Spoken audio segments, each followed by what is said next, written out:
besoin et c'est toi seul qui es capable ce matin de nous toucher. Étant dans ta maison, nous avons besoin d'une parole, une seule parole. Comme ce soldat le disait, dis seulement une seule parole et mon serviteur sera guéri. Seigneur, ce matin, une seule parole dans nos cœurs et nous aurons la vie, et nous aurons la joie, et nous serons restaurés. Béni sois-tu parce que par ton esprit, tu nous fais voir ta gloire. Merci pour ta fidélité au nom de Jésus. Amen. Que Dieu vous bénisse. Voilà, je suis dans la joie. Voilà, parce que, comme le chant vient de le dire, 1 heure dans les parvis de Dieu vaut mieux que 1000 ailleurs. Le psalmiste l'a dit, un jour dans tes parvis vaut mieux que 1000 ailleurs. Si on fait 1 heure dans la maison de Dieu, cette heure-là est précieuse, alléluia. Donc ce matin, Dieu va nous bénir parce que nous avons fait plus d'1 heure. Que son nom soit béni. À cet effet, nous prenons nos Bibles dans le livre de 1 Roi. Aujourd'hui, c'est un message spécial. 1 Roi, chapitre 17. 1 Roi, chapitre 17, c'est un message, un passage que tout le monde connaît. On a lu, relu, on a écouté des messages dessus, réécouté, prêché, reprêché dessus. Ce matin, Dieu nous met encore à cœur de revenir sur ce passage parce que certainement, il a quelque chose de spécial pour quelqu'un. 1 Roi chapitre 17, à partir du verset 8, je lis la parole de Dieu. La Bible dit, tout le monde a retrouvé, 1 Roi chapitre 17, c'est dans l'Ancien Testament. 1 Roi, celui qui veut un Nouveau Testament, il ne faut pas ouvrir parce que tu ne peux pas trouver le livre là-bas. Donc, c'est seulement ceux qui ont la Bible, Ancien Testament, Nouveau Testament complet, là, qui vont retrouver ce livre. Alléluia. Dans 1 Roi chapitre 17, je lis la parole de Dieu.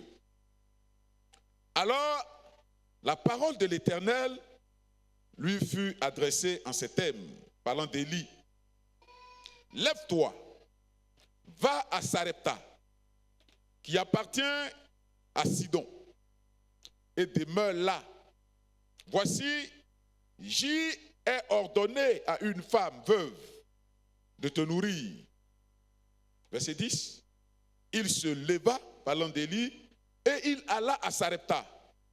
Comme il arrivait à l'entrée de la ville, voici, il y avait là une femme veuve qui ramassait du bois. Il l'appela et dit, va me chercher, je te prie, un peu d'eau dans un vase, afin que je boive. Et elle alla en chercher. Il l'appela de nouveau et dit, apporte-moi, je te prie, un morceau de pain dans ta main. Verset 12. Et elle répondit, l'Éternel ton Dieu est vivant. Je n'ai rien de cuit. Je n'ai qu'une poignée de farine dans un pot et un peu d'huile dans une cruche. Et voici, je ramasse 2 morceaux de bois, puis je rentrerai et je préparerai cela pour moi et pour mon fils. Nous mangerons, après quoi nous mourrons. Élie lui dit, ne crains point, rentre, fais comme tu as dit, seulement prépare-moi d'abord avec cela un petit gâteau et tu me l'apporteras. Tu en feras ensuite pour toi et pour ton fils. Car ainsi parle l'Éternel, le Dieu d'Israël. La farine qui est dans le pot ne manquera point, et l'huile qui est dans la cruche ne diminuera point, jusqu'au jour où l'Éternel fera tomber de la pluie sur la face du sol. Verset 15. Elle alla et elle fit selon la parole d'Élie. Et pendant longtemps, elle eut de quoi manger, elle et sa famille, aussi bien qu'elle. Verset 16 enfin. La farine qui était dans le pot ne manqua point. Et Et l'huile qui était dans la cruche ne diminua point, selon la parole que l'Éternel avait prononcée par Élie. Et tout le monde dit, voilà, ça c'est une histoire merveilleuse. Et quand je la lis, quand je médite vraiment sur ce passage, je suis tellement confiant que Dieu est tout puissant et que notre obéissance vis-à-vis de sa parole fait du bien. Et cette histoire que nous venons de lire est une belle histoire tirée du livre de 1 roi. Et ici, il s'agit du serviteur Élie, le prophète que nous connaissons, le fils de Tishbite, le prophète de Galate. Un homme qui a fait descendre le feu du ciel. Un homme par qui Dieu a passé pour faire de grandes choses, bénir Israël. C'est de cet homme qu'il s'agit. Arrivé à un certain temps de son ministère, Dieu va l'utiliser pour faire de grandes choses. Et ici, dans ce passage, Dieu va utiliser Élie pour annoncer la sécheresse à Israël, dans ce pays. Parce que l'abomination était à son compte. Le roi d'alors avait tourné dos à Dieu. Et déjà, dans le pays, c'était des dieux étrangers, comme les dieux Baal, les Astatés. Et dans la maison de l'Éternel était fermée. Et d'autres hôtels, d'autres hauts lieux étaient ouverts dans le pays. Et au lieu d'adorer Dieu, c'était Baal qui était adoré. Dieu va utiliser Élie pour annoncer une sentence à Israël. Il dit que, comme vous avez tourné dos, pendant 3 années et demie, je dis bien pendant 3 années et demie, pas pendant 3 mois, 3 années et demie, aucune goutte d'eau ne descendra du ciel. Dieu va dire par la suite à son serviteur, je suis capable de te nourrir parce que mon nom est le Dieu de miracles. Va au torrent de Kérit. Là-bas, je vais envoyer des corbeaux qui vont te nourrir matin, midi, soir. C'est ainsi que le serviteur de Dieu va aller. Et Dieu va le nourrir pendant ce temps. La Bible dit, après un certain temps, le torrent sera à sec. Il va tarir parce qu'il ne pleuvait pas. Dieu va lui dire, Élie, quitte ce torrent et désormais va à Sidon. Précisément pas à Sarepta, dans un pays étranger. Là-bas aussi,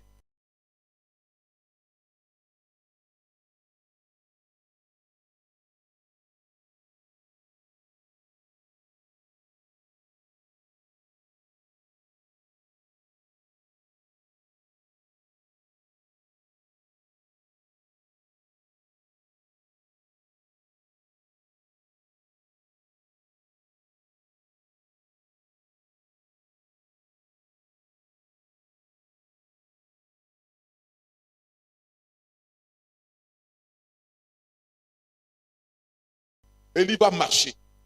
Mais la distance entre Kérit, le torrent de Kérit et Sarepta, c'est pas une petite distance. Près de 200 km à pied. Donc Dieu va partir. La Bible dit, quand il est arrivé dans cette ville, il va trouver les choses comme Dieu les avait dit à bien-aimé. Il va trouver une veuve qui est avec son fils, en train de ramasser, la Bible précise, 2 morceaux de bois. 2 morceaux de bois pour aller faire du feu. Mais quand le prophète va la voir, il dit, je veux de l'eau. Donne-moi de l'eau. Parce que je suis carrément épuisé. La femme lui donne de l'eau. Par la suite, il dit, j'ai faim. Je veux que tu me prépares quelque chose à manger. Mais la femme dit, mais ton Dieu est vivant. Parce qu'elle a reconnu Élie comme un serviteur de Dieu. Dieu avait déjà préparé le cœur de cette veuve. Elle dit, serviteur, je sais que ton Dieu ne se trompe pas. Mais à l'instant T, il n'y a rien de cuit. Il n'y a rien dans ma maison, rien. Je ramasse 2 morceaux de bois. Pourquoi? Parce que j'ai un peu de farine. Un peu de farine. Quand je vais faire le feu, je fais un petit gâteau. Cet enfant que tu vois là, son papa est décédé. lui et moi, on va manger et on va attendre la mort. Parce qu'il n'y a rien. Et il dit, ce que tu as dit, j'ai bien compris. Mais va, prépare ce gâteau d'abord. Mais ce que tu vas faire, quand il sera cuit, il faut me l'apporter. Je vais manger d'abord. Et après quoi, tu feras pour toi. Alléluia. Ça, c'est déjà une parole puissante qu'il a libérée là. La femme va obéir. La veuve, qui est étrangère, elle va obéir à la parole du prophète. La Bible dit, elle va aller faire le gâteau. Elle va envoyer ce gâteau à Élie. Il va manger la farine, l'huile, ce qui était dans les petits pots. Jamais manqué à cette femme. Et la Bible dit, pendant cette sécheresse, non seulement elle s'est nourrie, mais toute sa famille. Et le prophète également. Elle a nourri sa famille, son fils, le prophète. Parce que la pluie tombe de nouveau. Alléluia. Quelle parole. Ce matin, Dieu veut le peuple de Sarepta ce matin dans cette salle. Alléluia. Oui. Et j'ai la certitude que Dieu a déjà préparé les cœurs. Ce matin, bien aimé, le thème que je présente que je vais partager avec vous, est la foi qui agit malgré la crise. La foi qui agit, si vous voulez, dans la crise. Malgré la crise, la foi qui agit. La foi de cette femme bien-aimée a agi malgré la sécheresse. Malgré la crise que le pays traversait. La foi de cette femme a poussé. Et le miracle s'est produit. Voulons-nous avoir, voulons-nous voir un miracle de Dieu? Mais notre foi doit agir malgré les circonstances. Oui. Dieu travaille, bien-aimé, avec ceux qui marchent par la foi. Dieu travaille avec ceux qui marchent par la foi. La femme, bien-aimée, a marché, a agi par la foi. Elle n'avait rien. Rien, je vous dis bien rien. Elle a posé ce acte de foi. La gloire de Dieu s'est manifestée. Alléluia. Oui, aujourd'hui, dans un monde marqué par l'incertitude, on est aujourd'hui incertain. On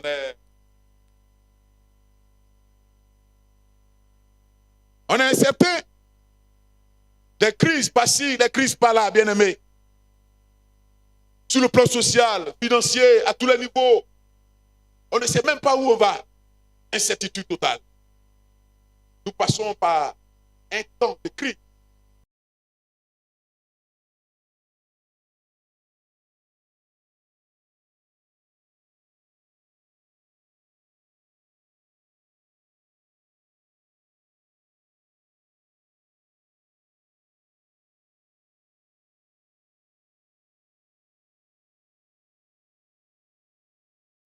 Et il demande de préparer des frères et sœurs à l'église de Bouquetville 1. Va, on te nourrit là-bas. On est en temps d'église. Qu'est-ce qui peut se passer? Bien-aimés, ces temps de détresse mettent souvent la foi du chrétien à rude épreuve. À rude épreuve. Pourtant, c'est précisément dans la crise que Dieu choisit de se révéler et d'agir puissamment. Le récit d'Élie et de la veuve de Sarepta, rapporté dans 1 Roi chapitre 17, verset 8 à 16, illustre bien aimé parfaitement cette vérité. Face à la famine, Dieu ne reste pas silencieux. Dieu parle, Dieu dirige et il pourvoit aux besoins de ceux qui mettent leur confiance en lui. Alléluia. La foi authentique ne se limite pas à croire lorsque tout va bien. Ce n'est pas quand tout va bien, on dit que notre foi est manifeste. Non. La foi authentique ne se limite pas quand tout va bien. Mais c'est quand il y a des difficultés, notre foi doit se manifester. Quand on dit j'ai la foi, c'est pas de preuve. Parce que s'il n'y a pas de preuve, notre foi ne sera pas testée. Et quand il y a une preuve, et nous passons cet examen, ce test qui se présente devant nous, on dit que notre foi est faible. Donc la foi authentique, ce n'est pas quand tout va bien, mais c'est quand il y a des difficultés et on les aborde. Et on sort vainqueur, on dit que notre foi, elle est forte. Alléluia. Oui. Agir malgré la crise, à obéir même dans les circonstances, semble certain, tout le contraire. Aussi, à travers cet épisode, nous allons découvrir ce matin quelques éléments et puis nous séparer. Premièrement, Dieu parle dans la crise, versets 8 et 9. Deuxièmement, la foi mise à l'épreuve, versets 10 à 12. Et troisièmement, l'obéissance qui attire la providence divine, versets 13 à 16. L'objectif est simple, amener ce matin chaque croyant à comprendre que Dieu reste fidèle et pourvoyeur, même dans les moments de crise, à condition de lui faire confiance. Alléluia. Voilà. À condition de faire confiance à Dieu, il va se révéler à nous. Dieu parle dans la crise. Dieu parle quand il y a les difficultés. Dieu ne reste jamais silencieux. Élie, bien-aimé, au verset 8 et 9, fut dirigé vers la ville de Sarepta, un lieu de preuve. Sarepta a été pour Élie un lieu de preuve. Pour la veuve également un lieu de preuve. Un lieu de foi. Un lieu d'obéissance et de visitation. Oui. Comme je le disais en introduction, ce n'était pas une ville juive. C'est un pays étranger. Et la femme que nous connaissons, qu'on appelle Jézabel, c'est son pays. Elle vient de là-bas. Donc c'est un pays où les dieux Baal, Astarté étaient adorés. Et c'est dans ce pays que Dieu envoie son serviteur pour le nourrir. Pour démontrer à Élie, pour démontrer à nous, les hommes, les chrétiens d'aujourd'hui, qu'il est le Dieu tout-puissant, qu'il est souverain, qu'il est capable de tout. Alléluia. Oui. Sarepta a été pour Élie un lieu de visitation. Pour la veuve, un lieu de visitation. Mais d'abord, un lieu de soumission et d'obéissance à la voix de Dieu. Pourquoi c'est chez une veuve que Dieu envoie son serviteur? Pourquoi ce n'est pas chez le roi? Pourquoi ce n'est pas chez un fonctionnaire de ce pays? Et c'est chez une veuve qu'il envoie son serviteur. Maranatha. Comme je vois les têtes baissées, les 19 versets. Alléluia. Dieu envoie Élie chez cette veuve pour la visiter simplement. Dieu apparaît dans la crise au cœur de la veuve. Et je sais que Dieu ne cesse de nous parler aujourd'hui. Je sais que Dieu a parlé à des cœurs. Parce qu'aujourd'hui, ce message, c'est pour qu'une situation soit débloquée. Oui.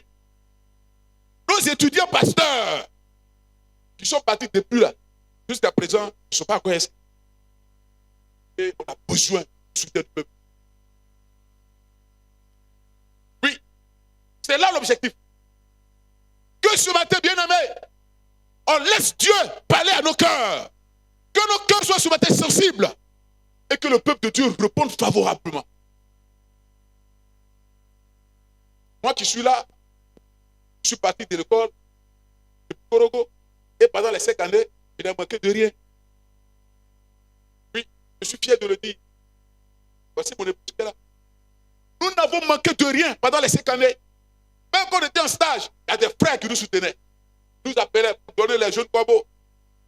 Pendant les 3 années à l'école, tous les mois, mon soutien n'a jamais manqué. Ça a trop duré, c'est là le 5. Dès que le mois finit, le dernier du mois, Mon téléphone sonne. J'ai reçu un message. Je n'ai manqué de rien.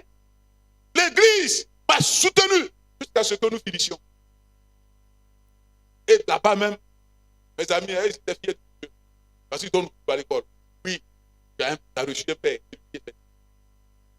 Si nous prenons l'engagement d'envoyer des étudiants, prenons l'engagement de les soutenir financièrement.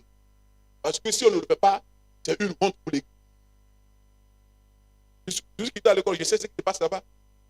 On se moque véritablement. Bien-aimés, soyons fiers. Ce matin, nous sommes, bien-aimés, dans une situation où Dieu veut des Sarepta, des femmes de Sarepta. Où Dieu veut que ce matin, les cœurs soient touchés. Pendant que je prêche, Dieu est en train de parler à ton cœur. Il est en train de parler à ton cœur. Oui. Élie a dit à la femme, fais pour moi d'abord. Vous dites, fais pour Dieu d'abord. Ce matin, on a des Élie qui sont en train de crier. Dieu leur a dit, allez-y. J'ai préparé des vœux. J'ai préparé des hommes qui viendront à vos secours. Si nous fermons notre cœur, nous allons passer à côté de la disputation. La veuve de Sarepta a ouvert son cœur parce qu'elle a laissé son cœur écouter la voix de Dieu. Ce matin, sommes-nous prêts à réagir? Pendant que je prêche, si Dieu te met à cœur de prendre un engagement, les responsables sont là. Si Dieu te met à cœur de dire, tel étudiant, je le soutiens, bien-aimé. Si Dieu te met à cœur de le faire, il faut le faire. Pendant que je prêche, pendant que tu écoutes la parole de Dieu, ils sont au nombre de 3. Et ce n'est pas petit, l'église. Mais il faut des veuves de Sarepta. Il faut des hommes disposés, des femmes disposées, des femmes qui écoutent la voix de Dieu quand Dieu leur parle et qui obéissent. La veuve de Sarepta a obéi à la voix de Dieu. Alléluia. Elle était veuve, elle n'avait rien. Oui. Cet exemple a été pris pour détruire tous nos arguments. Pour détruire tous nos arguments. Elle était veuve. Et puis elle est pauvre. Parce qu'il y a des veuves qui sont riches. On peut comprendre. Mais non seulement elle est veuve, elle n'a pas de mari. Elle a un petit garçon. Et elle est pauvre. Elle n'a rien. Mais Dieu va l'utiliser. Béni Élie et en retour elle sera béni. Après cet épisode, quand vous lisez la suite, vous allez voir ce que Dieu a fait. Bien aimé, Dieu parle au cœur de quelqu'un. Et si tu peux agir, il faut le faire. Alléluia. Oui. Du torrent de Kérit, Élie a parcouru près de 135 km. Parce qu'il avait cette foi que Dieu a dit, je vais te nourrir. Donc il dit, même si je marche 200 km, je sais que je vais manger. C'est ce qu'on a dit. Allez-y à l'école. Mais on est derrière vous, on va vous soutenir. Donc on aille jusqu'au bout de notre parole. Dieu a dit à Élie, pas de nourrir. Élie est parti. Il a été nourri. Que Dieu te bénisse. Oui. Même au cœur de la difficulté, la voix de Dieu continue de retentir dans les cœurs de ses enfants. Au cœur des difficultés, au cœur de la crise, même si c'est une crise financière, si c'est une crise économique, Dieu retentit toujours par sa voix dans les cœurs des enfants de Dieu. On sait que c'est Dieu qui nous parle. On sait que c'est Dieu qui dit de faire. Mais ce que Dieu n'aime pas, c'est quand il nous parle et nous ne répondons pas. C'est comme nous limitons sa main. C'est comme nous limitons sa main. Que Dieu te bénisse. Dieu connaissait toujours. Il sait toujours où t'envoyer. Il sait à quel moment te parler. Il sait. Peut-être que tu as un projet. Dieu te dit, ah, fais ceci. Je vais décanter la situation. Et tu dis, non, mais c'est le seul bien que j'ai. Est-ce que il dit, il faut faire. Il te parle. Il dit, il faut faire. Je vais ouvrir la porte. résiste, on résiste, et après, on tombe à l'eau. Et on revient encore prier le Seigneur. Et il nous parle encore, on résiste, tout tombe à l'eau, et on revient. Je sais où il va t'envoyer. Il a dit à Élie, va. Ce matin, il te dit, pose une action. Pose une action, fais quelque chose. Et on est en train de résister. Lève-toi. Va à Sarepta. Alléluia. Alléluia. Que Dieu te bénisse. Ce matin, Dieu ouvre les yeux de quelqu'un sur une situation précise dans l'église.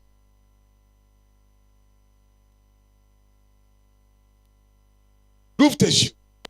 Touche ton cœur. Si tu peux le faire. Et la voix qui te dit, oh, tu n'es pas le seul, tu n'es pas la seule à dire. Oh non, tu ne vois pas les circonstances. Ah, c'est la voix du diable. Parce que le désir du diable, de Satan, pour empêcher la bénédiction de Dieu dans notre vie. Je ne le dis pas pour flatter qui que ce soit, mais c'est quelque chose que j'ai expérimenté. Avant de passer au deuxième point, on était là, à Gorogo, et c'était fin d'année, on devait, le pasteur a demandé que il y ait des volontaires pour faire la. Et le vieux s'est levé, il dit, donne 80 000. Ah, comment il est? Il dit, donne 80 000 pour la peinture. Il dit, mais qui dit mieux? Ah. Puis je me suis levé. J'ai dit, bon, mon épouse et moi, on donne 50 000. Ok. Je suis allé au travail. Le lendemain, on dit, tu vas faire une de Bassane. Puis, il y a un petit pro. Compter l'argent, 200 000. On va te dire, tiens. Waouh. Oh, je fais un aller-retour. Je pose un patient, puis je reviens. Et quand il peut multiplier par 4. Que Dieu, bien-aimé, nous présente une situation. Si tu veux intervenir, interviens. Pose ton action. Parce que si tu veux raisonner, tu risques de passer à côté de la personne de Dieu. Avant de poser là, j'avais beaucoup d'idées qui m'ont traversé la tête. J'ai dit non. Les temps seront tout difficiles. Je pose l'action. Si j'avais fermé mon cœur, la bénédiction allait me sauter, aller quelque part. Alléluia. Ce matin, Dieu parle à ton cœur, obéis à la voix du Seigneur. Deuxièmement, la foi mise à l'épreuve. Verset 10 à 12. Il se leva et il alla à Sarepta. Comme il arrivait à l'entrée de la ville, voici, il y avait là une veuve qui ramassait du poids. Il appela et dit, va me chercher, je te prie, un peu d'eau dans un vase, afin que je boive. Et elle alla en chercher. Il l'appela de nouveau et dit, apporte-moi, je te prie, un morceau de pain dans ta main. Verset 12. Et elle répondit, l'Éternel, ton Dieu est vivant.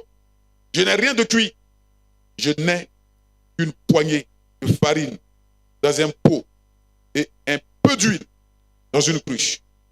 Et voici, je ramasse 2 morceaux de bois, puis je rentrerai et je préparerai cela pour moi et mon fils. Nous mangerons et après quoi, nous mourrons. La foi mise à l'épreuve. La veuve bien-aimée, reconnue ici, Élie comme un serviteur de Dieu. Elle a dit, l'Éternel, ton Dieu est vivant. L'Éternel, ton Dieu est vivant. Alléluia. Elle a dit, je n'ai rien, serviteur. Ce que tu as dit là, c'est bon, il a compris. Mais je n'ai rien sur moi, rien. Rien de cuit dans ma cuisine. Mes poches sont vides, trouées. Ce que j'ai là, quand tu vas rentrer dans ma cuisine, regarde à côté, il y a un petit pot où il y a un peu de farine, un peu d'huile. C'est ça que j'ai. Donc peut-être que tu t'es trompé. Et il dit non. Il faut préparer d'abord. Au moins, toi, envoyer. Et Est-ce qu'aujourd'hui, disons-nous la vérité, vous et moi, si la situation se présente, qu'est-ce qu'on va faire? On va reconnaître là. Il y a un arnaqueur. Ce sont les arnaqueurs d'aujourd'hui. Tu sais bien la situation, mais ça, c'est pas Dieu qui est devant moi.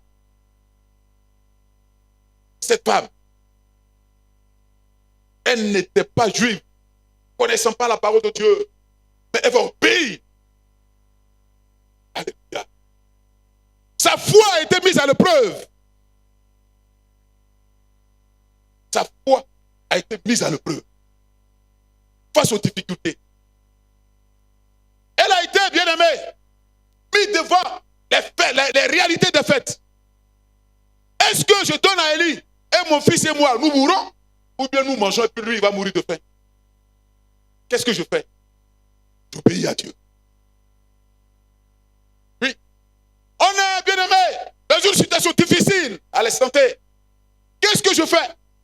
Je donne ce que j'ai gardé pour l'avenir, pour mon avenir, pour qu'on puisse manger quand ça sera difficile. Ou bien je donne pour les étudiants.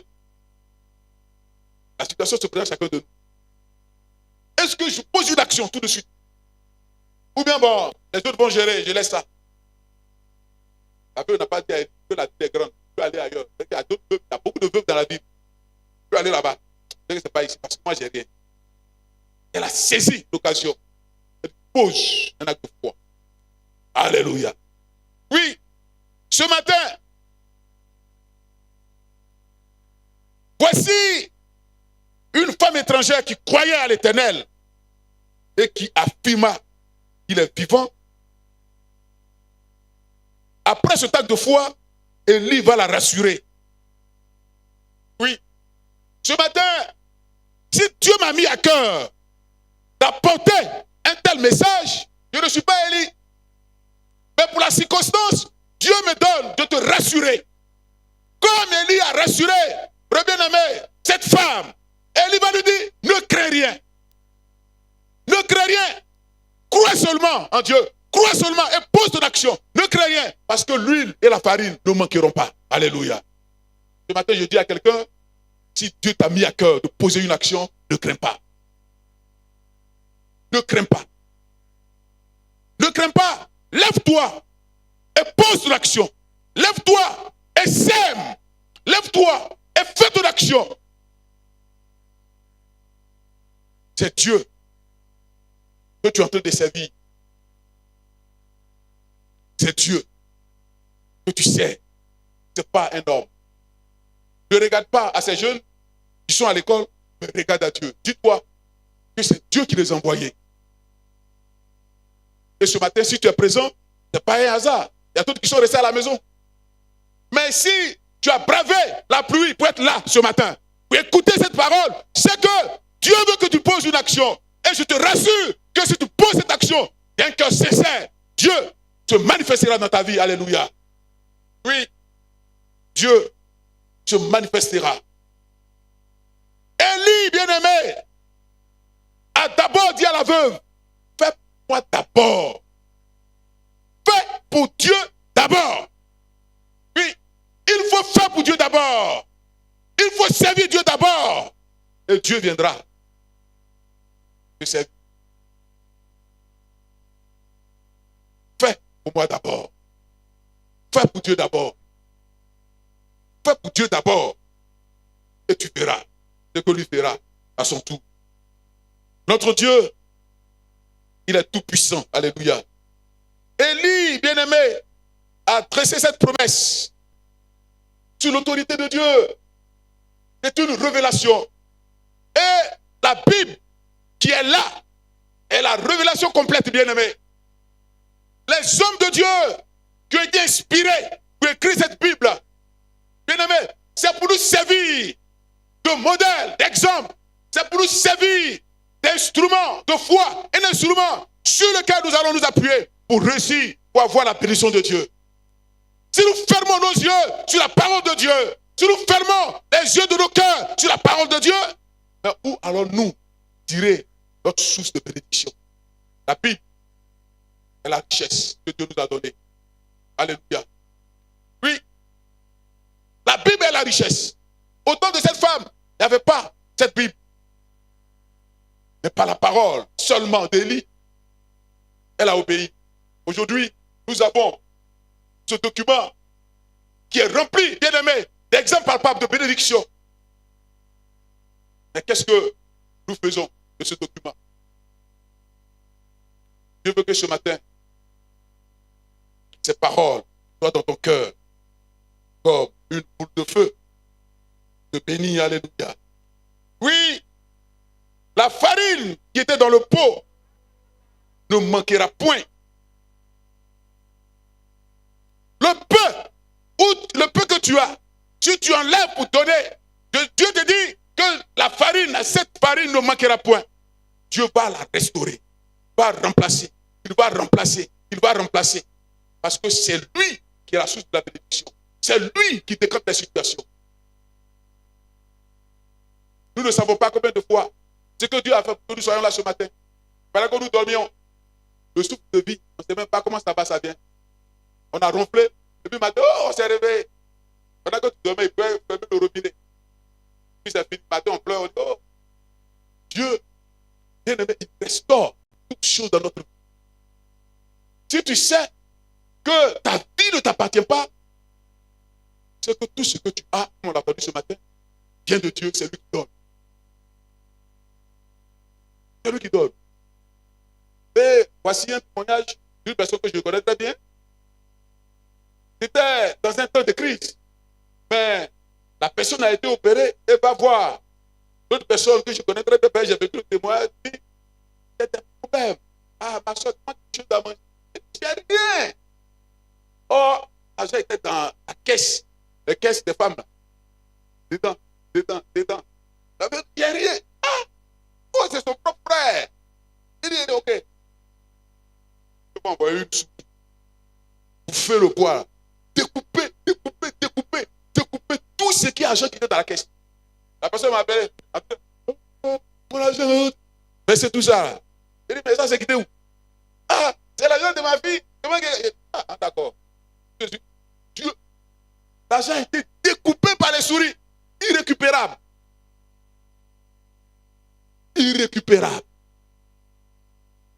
Au lieu de donner quelque chose, non, regarde. Dieu va souffler, il a soufflé le vent. Envoyer une souris pour filer les livres, pour filer les valises, dedans même, et puis bouffer le bois, découper tout. Les frères, ne fermons pas nos cœurs. Alléluia. Oui, ne fermons pas nos cœurs, parce que Dieu veut nous bénir. Dieu teste notre confiance en lui pour nous bénir. Dieu teste notre confiance en lui pour nous bénir. Et c'est ce qu'il a demandé à Abraham. Oh, cette portion, quand je la lis, c'est merveilleux. Genèse chapitre 22, rapidement. La Bible dit, versets 1 et 2. Genèse 22, rapidement. La Bible dit, après ces choses, Dieu mit Abraham à l'épreuve et lui dit, Abraham. Et il lui répondit, me voici. Il a été béni. Mais Dieu va lui dire, prends ton fils, ton unique, celui que tu aimes de tout ton cœur, Isaac. Va-t'en au pays de Morija. Et là, offre-le en holocauste sur l'autel, non sur l'une des montagnes que je te dirai. Dieu va bénir Abraham. Dieu va le bénir, lui donner un fils qui était tout son cœur aujourd'hui. Oh, c'est tout, je n'ai pas tout mon cœur. Dieu va lui dire, Abraham, prends cet enfant-là, celui que tu aimes. Il n'a pas dit Ismaël, il a dit Isaac. Celui qui est ton cœur, celui sur qui tu as mis toute ta confiance, le fils de la promesse. Va dans un endroit, sur la montagne qu'on appelle Morija, et offre-le en holocauste. La Bible dit, Abraham va prendre l'homme et il va partir. Et ce qui est encore plus dangereux, il va l'attacher, le mettre sur les bois, enlever son couteau. Quel homme de foi. homme de foi. Quelle preuve? Quelle preuve, bien-aimé? L'homme de Dieu a démontré à Dieu que ce que lui, là, c'est pour Dieu, parce que c'est Dieu qui l'a béni. Parce que c'est Dieu qui l'a béni. Ce qui, là, son fils, c'est la prison de Dieu. Donc ce que Dieu lui demande, il ne peut pas refuser à Dieu. Abraham était prêt à aller jusqu'au bout. Dieu va lui dire, maintenant, par un ange, Abraham, j'ai vu ta foi. Je sais que tu me crains. Je sais que tu m'aimes. Je sais que ta confiance est totale en moi. Ne fais pas du mal à l'enfant. Alléluia. Oui. C'est ça aujourd'hui, on appelle la foi. Pouvons-nous avoir dans ce monde, dans cette église, des hommes de foi comme Abraham? Pouvons-nous avoir démontré à Dieu que nous l'aimons plus que tout ce que nous avons? Oui. Ça, c'est ça qu'on appelle la foi, mise à l'épreuve. Abraham a été éprouvé. Oui. Tout ce qu'il avait, c'était son fils, le fils de la promesse, bien conscient. Il savait que c'était lui, le fils de la promesse. Et s'il le tuait, toutes les bénédictions de Dieu ne pouvaient plus se réaliser. Mais il va obéir. Il dit, c'est Dieu qui m'a donné ce fils. Mais s'il me le demande, qu'est-ce que moi je fais? Je lui donne. Mes frères, l'heure est grave, comme on le dit. Dieu nous appelle ce matin à pousser des actes concrets. À lui dire que nous t'aimons. Parce que ce que tu nous as donné, le travail que tu m'as donné, la position que tu m'as donné, ce que tu m'as donné, c'est grâce à toi. C'est grâce à toi que je marche les matins, je faufile les véhicules et je vais au travail. Et je reviens, tu me gardes, tu me portes sous tes ailes et tu me déposes chez moi. Si je vis, c'est pas toi que je vis. Et si on dit non, ça c'est mon intelligence. Si tu es conscient que là où tu es, comme la reine Esther, qui a dit au peuple, allons au va gêner. Si je mourrais, si je vais mourir, je mourrai à cause du peuple de Dieu. Mais je vais rencontrer le roi. Malgré l'interdiction. Malgré l'interdiction formelle, je vais rencontrer le roi. S'il me tue, c'est pour la gloire de Dieu. Mais j'irai pour sauver mon peuple. Est-ce que tu vas dire ce matin, je vais me lever et je vais sauver cette situation. Même s'il veut que je périsse, c'est pour la gloire de Dieu. Alléluia. Ce matin, la foi de chacun est dans le preuve. Que Dieu te bénisse. Et que sa grâce demeure sur ta vie. Oh, merci Seigneur. Lomaya Kababa. Tu es le véritable Dieu.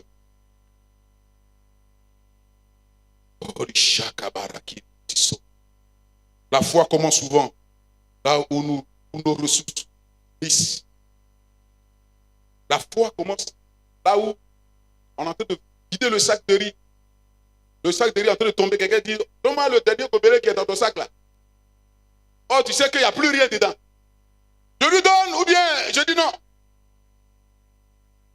La farine était finie presque. La veuve de Sarepta. Je donne aux serviteurs de Dieu. Moi et mon fils, si on est mort, c'est pour la gloire de Dieu. Dieu aime de telles personnes, de tels défis. Il dit, mettez-moi à l'épreuve de la sorte. Et vous verrez, si je ne menace pas pour vous les esprits des cieux, donc les dévoreurs, si je n'ouvre pas pour vous les esprits des cieux, vous faites descendre la bénédiction en abondance sur vous. Quand Dieu regarde sur la terre, Jésus a dit, est-ce qu'il va trouver encore des hommes de foi? C'est ça. Peut-être qu'on ira tous au ciel. Mais quand il va revenir, est-ce qu'il va trouver encore des hommes de foi? Des hommes qui prient par la foi. C'est pourquoi il dit, je ne viens pas chercher une église qui prie comme de l'or, mais je vais chercher une église qui est sans rite, sans tache. Ça veut dire quoi? Une église pure. Une église qui expérimente chaque jour la gloire de Dieu. Une église dont la foi est à chaque instant éprouvée. Une église qui répond aux besoins de Dieu. Oui, Dieu n'a pas besoin et un grand homme manifester sa gloire. Gédéon l'a expérimenté. De 33 000 hommes, il s'est retrouvé à 300 hommes et il a remporté la victoire. Dieu n'a pas besoin d'une grande église, d'une giga église pour réaliser de grandes choses. Dieu a besoin de notre foi. Dieu a besoin de notre foi, de notre confiance en lui. Dieu veut que toi et moi, nous lui donnons toute notre foi. C'est ce que Dieu demande. 300 hommes, Gédéon, pour manifester ma gloire. Ce matin, Dieu a besoin d'un petit poignet pour manifester sa gloire, à condition que notre foi soit déterminée. Que nous disions oui à ce Dieu. On est prêt avec toi, allons-y. Nous ferons de grandes choses. Alléluia. Que Dieu te bénisse. Et que ce matin, toute la gloire nous revienne. Et enfin, on va terminer. L'obéissance qui attire la providence divine. L'obéissance qui attire la providence divine. L'obéissance de la veuve démontra sa foi en la parole de l'Éternel. Elle obéit et partage son dernier repas. La veuve a obéi et a dit, Élie, il faut prendre ça. Ce gâteau-là, pour le manger. Parce que je sais que tu es un saint homme de Dieu. Je sais que c'est Dieu qui t'a envoyé.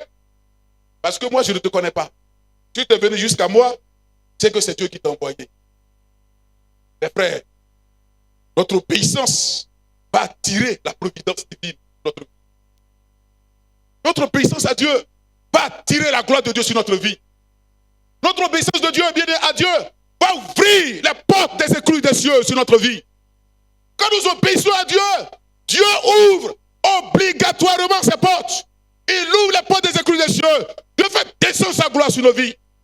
Dites-moi, dans cette Bible, lequel des hommes ou des femmes a obéi à Dieu et qui n'a jamais vu la gloire? Tu n'as jamais vu. Tous ceux qui ont obéi à Dieu ont reçu la visitation de Dieu. Alléluia. Oui. Tous ceux qui ont mis leur foi en Jésus, tous ceux qui ont mis leur foi en Dieu ont reçu la bénédiction de Dieu.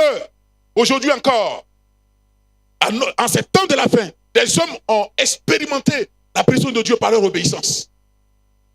Et plusieurs ici parmi vous ont été l'objet de la visitation de Dieu par leur obéissance. Dieu veut bénir son peuple. Mais souvent, c'est notre obéissance qui fait obstacle à sa main. Il faudrait que chacun de nous soit bien conscient qu'en obéissant à Dieu, je provoque sa main de bénédiction sur ma vie.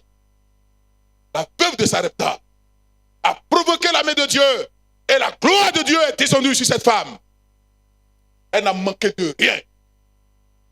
Et Dieu a été présent dans sa vie, dans son foyer. La suite de ce texte nous dit, après cela, elle va perdre son fils. Mais Dieu n'a jamais oublié cette femme parce qu'elle a obéi. Son fils sera ressuscité par le Seigneur. Qu'est-ce que Dieu ne peut pas faire si nous sommes obéissants? Lèvons-nous, bien-aimés, et posons des actes concrets. Lèvons-nous et prenons à bras le corps ce qui appartient à Dieu, ce qui concerne Dieu, doit être notre affaire. Nous devons être des instruments de solution. Le thème n'a pas été donné en vain. Le thème n'a pas été donné en vain. Dieu me l'a communiqué. Parce qu'il a besoin des instruments de solution dans cette église. Dieu veut que chacun de nous soit un instrument de solution. Il y a des défis qui nous attendent. Ça, pour les étudiants, ce n'est pas un défi. Mais de grands défis nous attendent. Il faut poser la mezzanine. Il faut construire le logement des enfants. Ce sont des défis qui nous attendent. Et si nous voulons les relever, soyons des instruments de solution. Soyons obéissants à la voix de Dieu. Posons des actes concrets. Et Dieu nous bénira. David a expérimenté. J'ai été jeune, j'ai vieilli. J'ai obéi à Dieu. Et je n'ai jamais vu celui qui obéit à Dieu qui sort misérable. Jamais de la vie. Jamais de la vie. Jamais de la vie, bien-aimé. Mon papa était prédicateur catholique. Mais il a posé des actes forts pour qu'aujourd'hui je sois devant vous. Qu'on pose un acte d'obéissance. Qu'on quand on consacre la vie de nos enfants, quand on consacre nos vies à Dieu, Dieu, tous les jours, Dieu se souviendra de nous. Même si ce n'est pas nous, nos enfants, nos petits-enfants bénéficieront. Dieu n'est pas ingrat. Dieu n'est pas injuste. Il est fidèle. La Bible l'appelle le fidèle des fidèles. Je suis fidèle. Alléluia. Que sa gloire descende sur la vie de chacun. Dieu honore la foi de celui qui l'honore. Il a dit bien à Samuel, j'honore celui qui m'honorera. Je vais honorer celui qui prend soin de mes affaires. Je vais honorer celui qui me considère. Je vais honorer celui qui répond à mes cris. Oui, quand Dieu crie dans la maison, il dit, qui me secourira? Qui viendra à mon secours? Qui fera ceci? Qui fera pour moi? Si tu dis, oui, me voici, envoie-moi, je suis prêt. Dieu va t'honorer. Alléluia. Mais quand Dieu nous appelle et nous nous tournons le dos, quand nous allons crier à lui, il nous tournera le dos. J'honore celui qui m'honore. Alléluia. La veuve va honorer le Seigneur. Dieu s'est manifesté puissamment dans la vie de cette femme. Aujourd'hui, nous prêchons sur la veuve de Sarepta. Il faut inscrire ton nom dans le journal des témoignages de Dieu. Oui. Au paradis, quand le livre sera ouvert, quand ton nom sera cité, les gens seront heureux pour dire que sur la terre, cet homme, cette femme a glorifié le Seigneur. Son nom est inscrit dans le livre de vie. Et Dieu te dira, bon et fidèle serviteur. C'est là la finale. La fin, ce n'est pas sur la terre, les frères. Et si nous mettons notre confiance aux choses de la terre, vous dites que je vais garder ça. Oh, parce que la situation, on sera malheureux. La finale, c'est dans le ciel. Quand Dieu nous dira, bon et fidèle serviteur, tout ce que nous avons sur la terre, ça reste sur la terre. Tout ce que nous avons, l'argent reste sur la terre. Et c'est ceux qui n'ont pas travaillé qui vont venir couper. Pendant que tu es à la mort, ils vont faire par là. Oh non, ça c'est mon petit, c'est mon oncle, tout c'est bon. Ils vont partager. Et quand tu seras devant nous, quels sont les fruits de tes efforts? Ah, j'ai rien fait. Les frères, la finale c'est dans le ciel. Et c'est ici, c'est quand on répond aux besoins de Dieu, le ciel de gloire s'ouvre. Alléluia. Ce matin, que Dieu nous bénisse et que sa grâce soit sur nos vies. Ce miracle, bien-aimé, assura à cette femme une provision ininterrompue de farine et d'huile. La providence divine. C'est que le miracle est déclenché par l'obéissance de cette femme. Seul le vrai Dieu était capable de fournir de la farine et de l'huile en temps de sécheresse. Et enfin, l'obéissance à Dieu ouvre la porte du miracle et de la bénédiction durable. L'obéissance à Dieu ouvre la porte du miracle et de la bénédiction durable. Quand Dieu nous bénit, ce n'est pas une bénédiction éphémère. Ce n'est pas comme un feu de paille, non. Quand Dieu nous bénit, on dit Dieu t'a béni là, c'est durable. Dieu a béni Isaac. Genèse chapitre 26. Je termine par là. Genèse chapitre 26, verset 1 à 3. La Bible dit, il eut une famine dans le pays.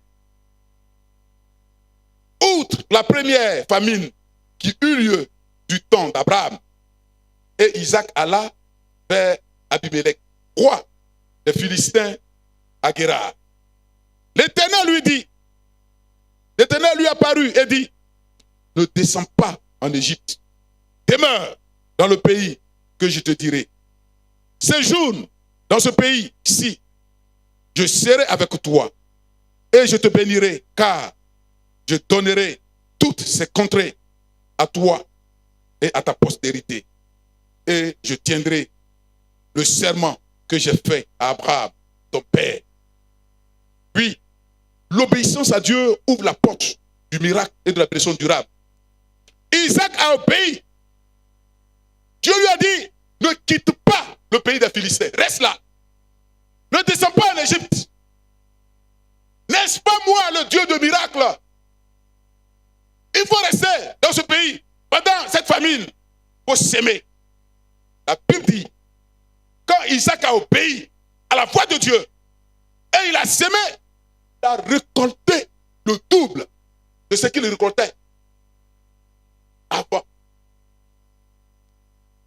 L'obéissance ouvre la porte du miracle. L'obéissance à Dieu ouvre la porte du miracle. Isaac va récolter au centuple cette année. L'obéissance à Dieu a tiré la prospérité en temps de crise. Dieu ne connaît pas de crise. Dieu ne connaît pas de crise. Dans la crise, il peut nous visiter. Il peut nous rendre prospères. Dans la crise, il peut faire des miracles avec nous. À condition que nous lui obéissons. Alléluia. Oui, avançons, bien-aimés, en pleine eau ce matin. Même si nous avons péché toute la nuit, comme Pierre le disait à Jésus, même si toute la nuit nous avons péché et nous n'avons rien eu, si des années nous avons sémé, nous n'avons rien eu, si nous avons prié pour des sujets pendant des années et nous n'avons rien eu ce matin, avançons avec le filet. Jésus a dit à Pierre, avance et jette le filet.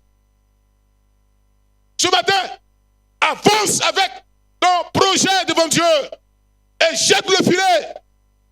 Pierre a dit, sur ta parole, je jetterai le filet.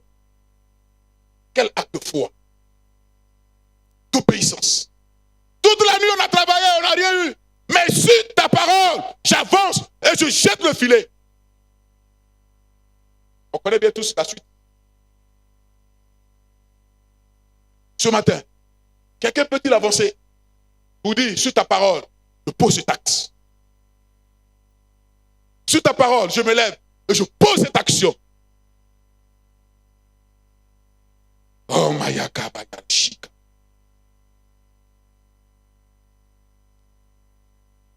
Shikaraba. On va baisser la tête. Oh, Kamayaki. Oh, Rishikabari en Lord. Nous avons besoin de toi.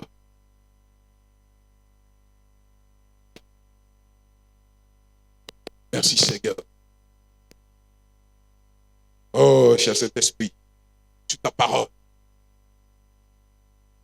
nous voulons ce matin jeter notre filet. Nous voulons avancer sur ta parole et jeter ce matin notre filet pour voir ce que ce filet nous ramènera. Pierre a jeté le filet. Et miracle, une pêche miraculeuse. Parce qu'il obéit à la parole de Dieu. Merci pour ta parole. Merci pour cette parole. Nous nous attendons à toi. Nous voulons t'expérimenter comme cette veuve qui a nourri Élie et qui n'a jamais regretté son acte. Nous voulons ce matin t'expérimenter. Seigneur, donne-nous cette foi mise à l'épreuve à pareille circonstance, parce que nous voulons voir ta gloire. Bénis ton peuple et que la gloire te devienne entière. Reste dans le recueillement. Et je vais lancer cet appel. Y a-t-il quelqu'un ce matin? Ne regarde pas ton voisin qui voudrait poser une action envers les étudiants par rapport à leur scolarité. Ils finissent dans le mois de juillet, ils reviendront et en septembre, ils vont partir. On a pratiquement 10 mois. Et chaque mois, on doit les soutenir. Ce sont des réalités, ils sont trois mariés. Nous avions pris des engagements ici. Et à un certain moment, nous avons reculé. Est-ce que ce matin, quelqu'un peut se lever de sa place? Avant qu'on ne fasse une offrande pour soutenir les bien-aimés ce mois, parce qu'ils ne sont pas encore inscrits. Est-ce que quelqu'un peut se lever? Je pose. La semaine, les bien-aimés ont fait des promesses